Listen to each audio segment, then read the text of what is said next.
Good day, folks. Welcome back to My Neck of the Woods. My name's Deco, where I share my experience and my knowledge, hoping to lessen your learning curve. So today I'm going to talk about what I do, how I find turkeys, how I do my pre-season scouting for turkey season. Here in Massachusetts, this year it is April 24th, which is opening day. It runs April 24th to May 20th. Now, what I do is probably different than what a lot of people do, because I hunt in the suburbs.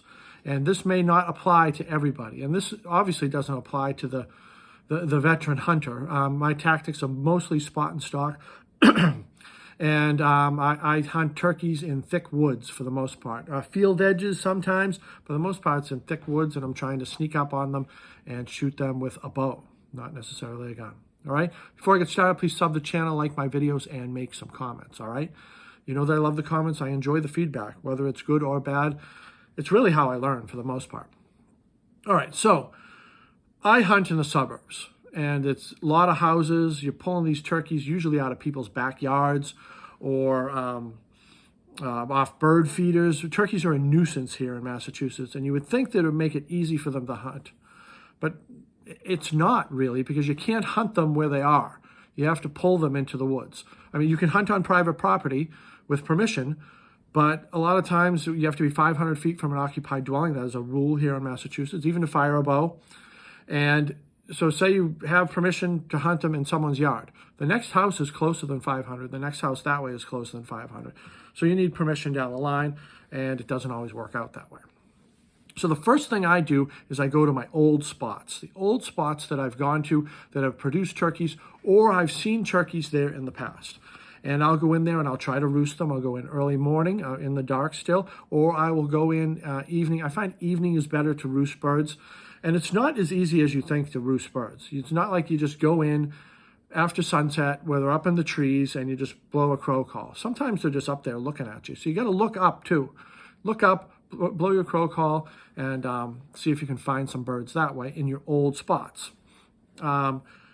As far as new spots, what I do is I basically just drive around. I drive around about a month before season, and I'll try to see where birds are. And I'm always on the lookout for birds, don't get me wrong, because turkeys are walking across the street, they're in people's backyards, they're flying into people's houses, they're at people's bird feeders.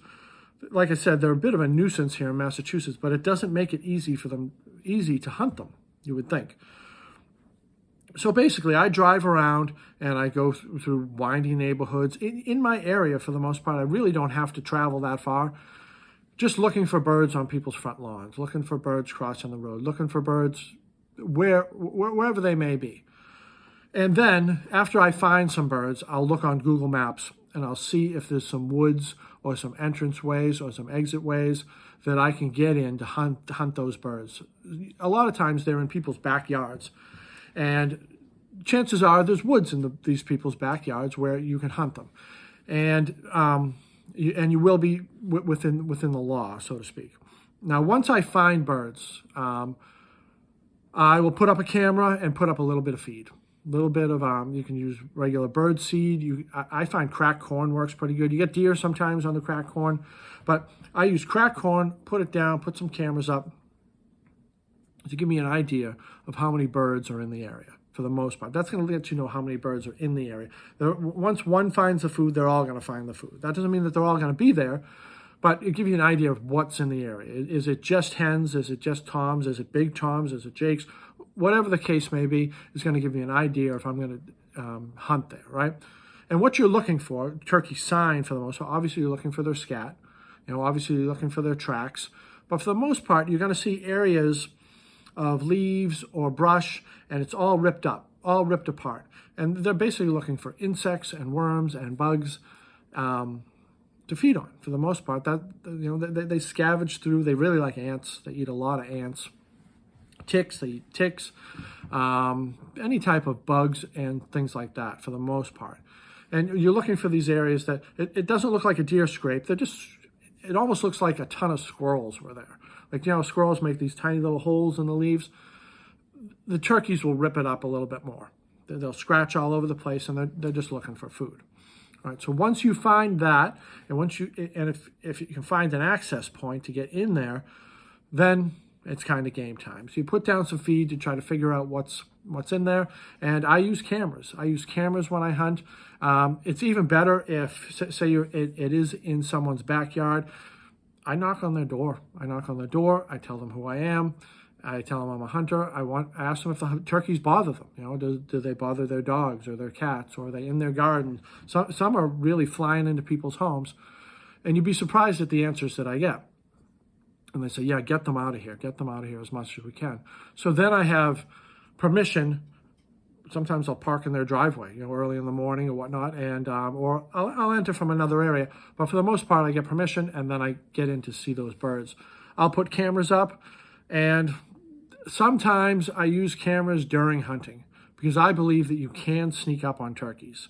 As long as you move slow, you wear camo, and you can sneak up on turkeys. Some people may not like the way I hunt using cameras, and you know what? It's understandable. So say I get birds coming in, right? I don't have the time to get there all the time to roost them and see what their patterns are for the most part. So I'll put cameras up. I don't use cameras during hunting, but I'll put like 4 or 5 cameras up right where I think where they roost, and that will give me an idea of their pattern for the most part. And a turkey pattern doesn't change that much. They really don't go far from where they're roosting.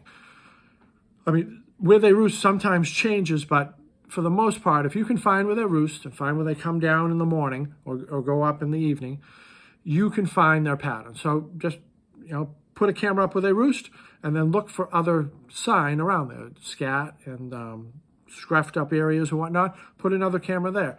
And then it will give you an idea of their pattern and where they go when they get up in the morning. So when they get up, maybe they go around this guy's house, you know, and hit those bird feeders, and then they stuff themselves with the bird feeders, and then they're going to go mess around with a hen in this area.